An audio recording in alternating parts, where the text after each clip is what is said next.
Juste, donc je suis le président de l'association Hypothèse. L'association Hypothèse est une association qui date de 86, donc on a 30 ans cette année. Donc ça fait un peu de temps. Je fais juste, il y a une petite photo dans le coin, c'est pas pour me montrer, mais c'est pour rendre hommage à Jean Léo, on l'a déjà fait hier, et puis quand on parle d'image de l'attraction animale, je pense qu'on lui doit tous beaucoup. Et puis la deuxième chose qui m'intéresse dans cette image, c'est sur le doute. Et je pense que c'est aussi une des caractéristiques de notre association. Son nom est choisi avec soin et nous ne faisons que des hypothèses et nous remettons en question tout ce que nous avons pu faire pendant 30 ans.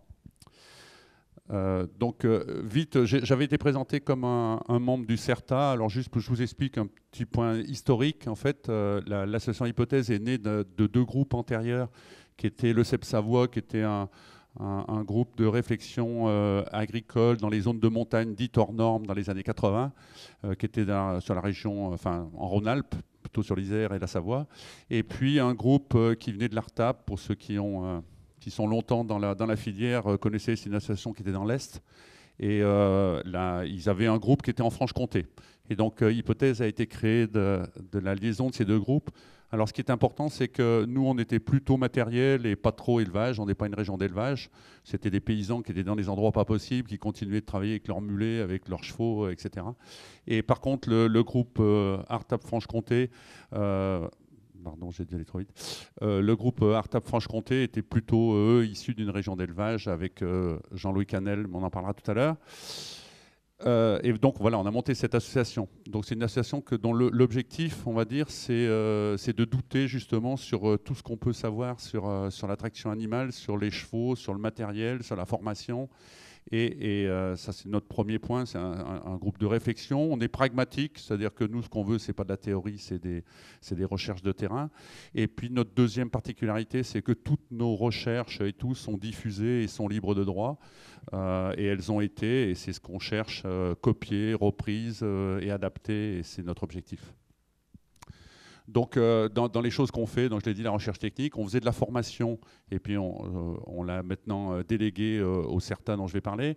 On fait de la collecte d'informations, puisque contrairement à ce qui a été dit hier, les chevaux, l'utilisation des chevaux, c'est pas quelque chose d'immémorial.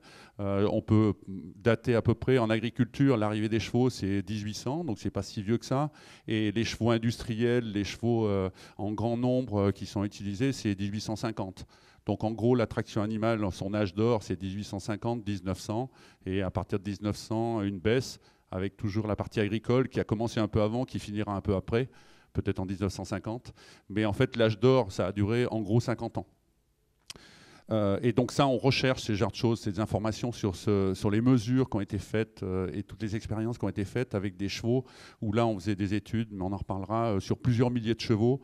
Et donc, on avait des vraies données techniques qu'on ne pourra plus jamais avoir maintenant.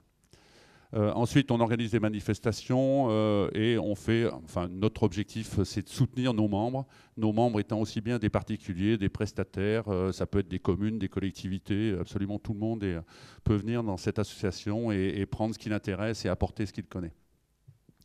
Donc, pour revenir au CERTA, donc, il y a à peu près 20 ans, 15 ans, 20 ans, l'association s'est un peu divisée en deux groupes. On a voulu garder Hypothèse avec un but sans objectif économique, c'est-à-dire qu'on ne voulait pas prendre de salariés, pas avoir de subventions, etc., continuer notre fonctionnement un peu alternatif. Et puis, avec Jean-Louis Canel, on a créé le CERTA, qui, lui, avait un objectif plutôt, puisque c'était une demande à l'époque, c'est encore une demande sans doute, de créer un bureau d'études et un centre de formation qui soit capable de répondre. C'était donc ça, on a participé à la création des CS, en particulier avec le lycée de Montmoreau à l'époque, la définition du métier, etc. Et donc ça, c'était le CERTA qui a pris cette part-là. Voilà, c'était juste pour préciser sur la façon dont ça avait été noté. Alors, dans les choses dont on est assez fier, et puis je vais passer très vite parce que il ne faudrait pas 20 minutes, mais beaucoup d'heures, dans les choses qu'on a soit trouvées à l'extérieur, soit à l'étranger, soit dans l'histoire, et puis qu'on a diffusées et qui maintenant sont, pour la plupart de ces technologies, largement adaptées. Il y a le reculement Grand Vallier, par exemple, hier, la sellerie Percheronne vend maintenant des reculements Grand Vallier, donc c'est un système de reculement qui était issu de la région du Grand Vaud, les chevaux qui emmenaient des mâts de bateau à Nantes et à Bordeaux depuis la Franche-Comté. Et donc ils avaient des harnais spécifiques qui sont des harnais qui permettent de reculer, on en reparlera tout à l'heure. Le palonnier porté, donc ça c'était déjà utilisé dans les usines, dans les usines, dans les mines et dans le halage. Voilà, donc nous, on l'a repris, on l'a modifié, on l'a adapté, etc. Et puis maintenant, en débardage en particulier, le palonnier porté, c'est quelque chose donc on appelle le Bacu, mais que je préfère palonnier porté par rapport à palonnier traîné. Le porte-mort, c'est-à-dire la suppression de la bride et des œillères. Le harnais chevillade, qui est un harnais qui est issu d'un harnais suédois, qui est un harnais d'attelage extrêmement rapide, entre autres quand on veut changer de véhicule, hein, c'est moins d'une minute pour changer de véhicule. Le reculement américain qui est d'importation américaine sur les attelages à deux. Le siège courroie que vous voyez maintenant sur tous les avant-trains, ça c'était une origine suédoise, enfin des pays nordiques, et puis qu'on a utilisé et qui s'est diffusé. Le palonnier à ressort avec un ressort intégré dans le palonnier. Les arêtes de poisson, c'est des systèmes d'accrochage pour les chaînes de débardage, les chaînes à double crochet étrangleur, alors qu'avant on avait des chaînes avec un seul anneau et c'était juste un... Là c'est un étrangleur qu'on peut enlever. Le frein ralentisseur, c'est-à-dire le fait qu'il y ait une mécanique sur un véhicule. Et je regrette qu'aucun des véhicules qu'on ait vus, et il n'y en a pratiquement pas dans le commerce, qui sont équipés d'une mécanique. Mais on en reparlera aussi sur la physiologie du cheval. Les essieux directeurs, là il y avait un véhicule à essieux directeur plutôt qu'une plaque tournante. Ça a des grosses... ça fait des grosses différences sur l'équilibre du véhicule. Les ressorts de traction, qui aussi étaient utilisés dans les années 1900 et puis qu'on a fait refabriquer parce qu'il n'en existait plus. Les pneus à 3 bandes, il y avait un véhicule hier qui était équipé, c'est-à-dire des pneus qui ont, c'est en gros des roues directrices de tracteur, donc c'est des pneus qui ont 3 bandes et quand on les surgonfle, on arrive à avoir la bande centrale en fait qui est la seule à poser au sol. C'est-à-dire qu'on a un pneu, mais on a en termes de coefficient de traction la même chose qu'un bandage. Donc on a les avantages du bandage et dès qu'on va arriver dans un milieu un peu plus mou, eh ben on va avoir le pneu qui va reposer. Donc on a comme ça donc c'est un détournement, on va dire, d'un pneu agraire directeur. Et les balances de collier, vous en verrez tout à l'heure sur l'usage des chevaux en ligne. Alors, ce qui moi m'a... Pardon ? 10 minutes. Oula. Donc moi, ce qui m'a un petit peu interrogé sur la question, donc mon sujet qu'on m'avait donné, c'était le matériel. Je me suis dit, bah, c'est simple, je vais regarder tout le matériel qui se fait et toutes les activités. On en a parlé beaucoup hier. Et puis, ben, voilà, les élus, je présume qu'ils seront contents d'avoir des références et tout. Puis après, je me suis dit, en fait, c'est pas ça qu'il faut faire. C'est parce qu'on a parlé hier de l'image du cheval qui apportait beaucoup de choses aux communes. Et puis, en fait, on n'a pas parlé du cheval. Mais pas du tout, on n'a pas parlé du cheval. On a parlé de l'économie, on a parlé de la réglementation, on a parlé des aspects juridiques, etc. Puis on n'a pas parlé... Et on aurait pu faire le même meeting avec des véhicules électriques. Et quasiment tous les sujets qu'on a abordés, eh ben, ils auraient pu caser dedans. C'est-à-dire à aucun moment, on a dit c'est vachement important d'amener du vivant dans la ville, et puis à aucun moment on a parlé de ce vivant. Et pourtant ce vivant, il a des particularités qu'il faut absolument que... Les communes, qui sont souvent pas, enfin, qui n'ont pas forcément une connaissance équestre, connaissent. Et c'est en connaissant la physiologie du cheval qu'on va pouvoir derrière choisir le matériel qui est adapté ou les activités qui sont adaptées.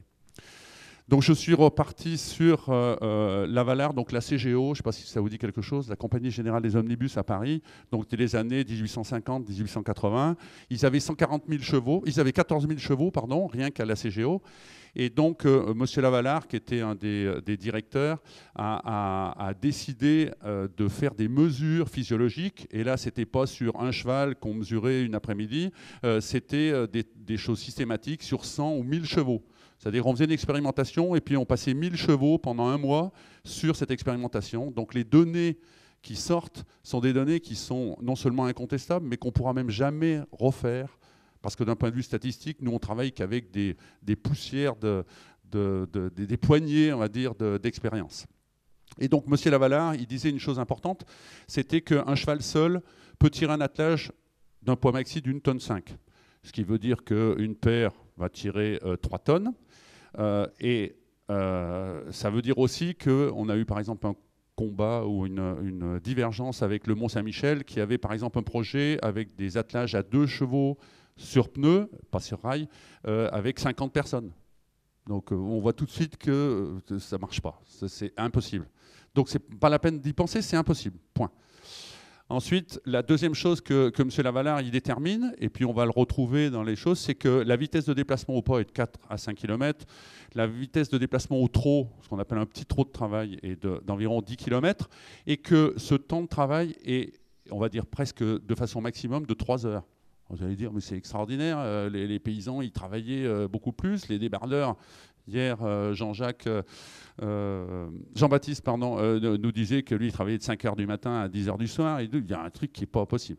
Pourtant, Monsieur Champion, hier, je ne sais pas s'il est parti là, nous a dit que lui, c'était ses relais, c'était ça. C'était ses chevaux, ses paires de chevaux travaillaient 3 heures, 3 heures le matin, une autre paire l'après-midi et une au repos. Et il tournait comme ça. Et d'ailleurs, les relais de poste, les chasse-marées de Boulogne à Paris, faisaient des relais de 30 km, pas plus. C'était 7 lieues, vous vous rappelez, les fameuses bottes de 7 lieues. C'était la distance moyenne entre les relais de poste. Et ils faisaient ça en 3 heures, au trot. On est d'accord, c'était un travail au trot. Et puis, dernière chose, c'est que l'effort qu'on peut demander à un cheval est en moyenne, mais je dirais même c'est déjà beaucoup, de 100 kg. Donc on appelle ça, c'est la force au crochet. C'est-à-dire on met un dynamomètre au palonnier, et puis ce qui est tiré, c'est on en détermine une force. On met des kilos plutôt que des décanewtons parce que ça parle mieux. Et donc au pas, c'est 100 kg et au trot, c'est 30 kg. Et M. Lavalard, il faisait en sorte que tous ces attelages étaient dans ces zones-là. On ne dépassait pas ça. C'était plutôt même dessous. Et par exemple, sur les omnibus, la moyenne dans les omnibus qui travaillaient au trot, c'était 32 kg au petit trot. La distance parcourue, c'était de 14 à 33 km. C'est pareil dérisoire comme quantité. 33 km, c'était sur les lignes très plates où ils arrivaient à faire 2 services l'un derrière l'autre. Et le temps de travail était de 1h30, c'était le temps normalement courant, et 3 heures quand le service était facile. Et donc, toutes ces données-là, il va falloir maintenant qu'on les intègre au niveau de nos expériences. Et éventuellement, je vais parler de ce qu'on a vu hier. Il y a des petites informations, c'est qu'en gros, et ça n'a pas changé beaucoup, malgré les roulements, les pneus, tout ce que vous voulez, parce qu'un pneu, c'est plus tirant qu'un bandage, le coefficient de traction est à peu près de 20 kg par tonne. C'est-à-dire si on veut tirer 1,5 tonne, on est à 30 kg. On revient au truc, c'est-à-dire à peu près 2%. La deuxième chose qui est intéressante, c'est que dès qu'on a de la pente, le pourcentage de pente est à peu près le pourcentage de coefficient qui s'ajoute. Donc ça nous fait un calcul assez simple, c'est que vous imaginez que vous avez une pente de 5%, et vous avez les 2% du plat, on va dire, plus les 5% de la pente de 5%, et vous obtenez un coefficient de traction de 70 kg par tonne. D'accord ? Donc ça va être intéressant pour un élu, par exemple, pour déterminer les itinéraires de ramassage. Est-ce qu'il doit commencer à monter à vide, charger, puis redescendre, plutôt que ramasser en bas, puis ensuite monter dans la partie haute d'une commune ? 5 minutes, merci. Et alors donc, ce qu'on a vu hier, je vais en reparler tout à l'heure, mais en fait, ça me renvoie à ce que fait, par exemple, Hypothèse en réponse à ce genre de questionnement ou ce genre d'information. C'est qu'on a développé, et on l'a présenté pour la première fois à Très Contest cette année, on a fait ce qu'on appelle un data fisher, c'est-à-dire un truc qui est entre un instrument scientifique, c'est-à-dire qui nous donne des valeurs d'effort de traction, mais nous, ce qu'on voulait, c'était pas faire des mesures scientifiques, parce qu'on va pas faire venir toujours un prestataire, par exemple en maraîchage, il va pas faire venir un scientifique pour faire des courbes. D'abord, ça va être dur à interpréter, puis ensuite, lui, ce qu'il veut, c'est un retour immédiat, c'est une espèce de compteur. Donc c'est ce que vous avez sur votre voiture, et quand votre compteur est en panne et que vous traversez une ville, pour être sûr qu'on est à 50, malgré notre connaissance, c'est vachement difficile. Mais pour les chevaux, c'est pareil. Malgré ce que disent même des grands utilisateurs, de savoir exactement ce que tire votre cheval à des moments donnés, c'est pas si évident que ça. Et donc on a développé ce matériel, je vais vous le montrer en plus gros. Donc c'est un matériel qui est aussi en licence libre, qui est diffusé, et il y a un capteur qui se situe il y a un truc là, voilà, qui se situe là sur l'avant-train du cheval, donc il peut y en avoir un de chaque côté comme on veut. Et puis ensuite, on a 2 affichages qui sont là, et donc il y a une valeur moyenne qui est mesurée sur 10 mesures toutes les secondes, la moyenne sur une seconde, sur 10 mesures sur une seconde, et la valeur maxi. Et donc là, le meneur, en permanence, il va pouvoir jeter un œil sur ce truc. Pourquoi? Parce que quand on faisait des mesures scientifiques, on avait ces genres de courbes, d'accord? Donc c'est bien parce que déjà on les a une semaine après les avoir mesurées sur le terrain, et puis ensuite, quand vous regardez ça, c'est pas du tout évident de l'interpréter. Alors que si on est derrière un outil puis qu'on voit, tout de suite on se dit, tiens, le réglage de l'outil, il était bon ou il n'était pas bon.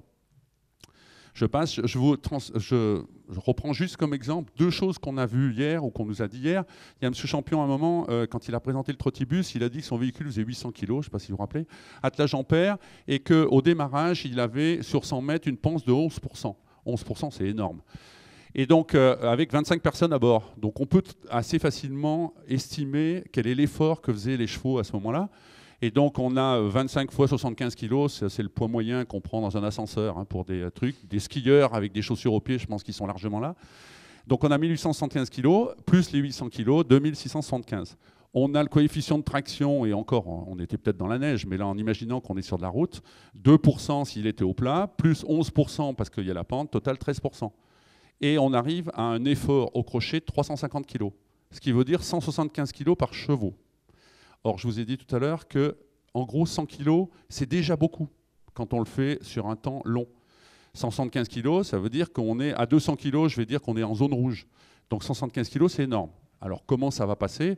Simplement parce qu'il a précisé que c'était sur 100 mètres. À 5 km/h, ça dure 72 secondes, donc un peu moins d'1 minute. Et le cheval, une de ses particularités, c'est qu'il est capable de dépasser ces valeurs que je vous donne, qui sont des valeurs moyennes, pendant un temps très court. C'est-à-dire qu'il est capable de faire un effort énorme pendant quelques secondes, un effort moins énorme pendant 1 minute, etc. Et donc, pour reprendre ce qu'a fait Jean-Baptiste hier, qui nous a expliqué dans sa démonstration, qui tirait, donc il y avait un bois de 3 tonnes 2, si je me rappelle bien, et il a mis un avant-train devant, enfin il y avait un trinqueball plus un avant-train, et donc ça faisait un truc à 4 roues. Je peux estimer que dans l'herbe, avec un sol sec, etc., son coefficient de traction était peut-être 2 fois plus que s'il avait été sur une route ou sur une piste, peut-être un peu plus. Et donc, qu'est-ce que ce cheval qui pourtant a fait un effort qui nous a semblé surhumain, surtout d'ailleurs quand il n'avait pas l'avant-train devant, il a fait ce qu'on appelle des sauts de cabri, et en général, là, c'est que les chevaux, ils sont largement à plus de 200 kg. Mais après, quand il a mis l'avant-train, finalement, si on fait le calcul, à 5% de coefficient de traction, il tirait que 160 kg au crochet. Finalement, ce n'est pas énorme. Et si on était à 6%, c'est-à-dire 3 fois plus d'effort que sur un chemin, il aurait été autour de 200 kg. Là, je dis, là, c'est limite. Alors, comment Jean-Baptiste, il arrive à faire pour travailler de 5 heures du matin à 10 heures du soir, comme il nous l'a expliqué, c'est tout simplement qu'en débardage, les chevaux, en fait, leur temps de travail est pas si important que ça. C'est-à-dire qu'ils attendent beaucoup les moments d'accrochage, etc. Puis ensuite, ils ont 1 ou 2 minutes, on dit 50 ou 100 mètres de traîne. Et puis ensuite, donc 50 ou 100 mètres, je vous rappelle, c'est 72 secondes. Donc ils font 1 minute de traîne, puis ensuite ils reviennent à vide et puis ils vont attendre les accrochages. Donc les chevaux, ils arrivent à tenir ça. Les seuls chevaux que je vais dire qui ont fait un gros effort hier, et vous l'avez peut-être pas remarqué, c'est ceux qui étaient avec les tondeuses hélicoïdales de Poitiers, qui passaient dans l'herbe qui était à quasiment 20 cm et qui ont tourné en continu pendant toute l'explication. Et bien là, en quantité de travail, ces chevaux-là, ils ont fait beaucoup, beaucoup plus que les chevaux de Jean-Baptiste dans la démonstration. Dans la démonstration, on est d'accord. Conclusion. Alors, oh là là. Donc, juste dernière chose qui vont influer sur le choix du matériel, c'est que les chevaux n'aiment pas les à-coups, donc on va être obligé d'amortir. Ils n'aiment pas retenir ou reculer. C'est pour ça qu'il va falloir des harnais ou des ralentisseurs, c'est-à-dire des mécaniques dans les descentes. Ils n'aiment pas porter une charge quand ils tirent. Et travailler à 2, c'est mieux, même si on ne peut pas, il n'y a qu'un passage. Et donc, à mon avis, je suis loin d'avoir fini, mais c'est pas grave. À mon avis, dans un premier équipement d'une ville, il faut démarrer sur ce type d'équipement. C'est-à-dire, pour pas faire trop cher, il faut acheter des remorques qu'on va trouver dans le domaine industriel du transport. Donc, c'est des remorques, même Triben, qui coûtent très peu cher par rapport à du matériel spécialisé. Par contre, il va falloir choisir un super avant-train bien fait et si possible équilibré, c'est-à-dire qu'il n'appuie pas sur le dos du cheval, ça sera confortable, avec les équipements de protection pour les meneurs, les équipements de sécurité, etc. Là-dessus, à mon avis, il faut mettre un peu d'argent, il faut faire les trucs. Et une fois que vous avez ça, vous démarrez, je parle pour les nouveaux équipements dans les communes, vous démarrez avec ça, et pendant un certain temps, ça va vous permettre déjà de faire plein d'activités, vous allez apprendre à utiliser votre cheval. Vous allez former vos meneurs, vous allez, tout va se mettre en place. Et au bout d'un certain temps, à ce moment-là, vous pourrez envisager d'autres usages en fonction de comment ça se passe. Merci. Merci, Denis.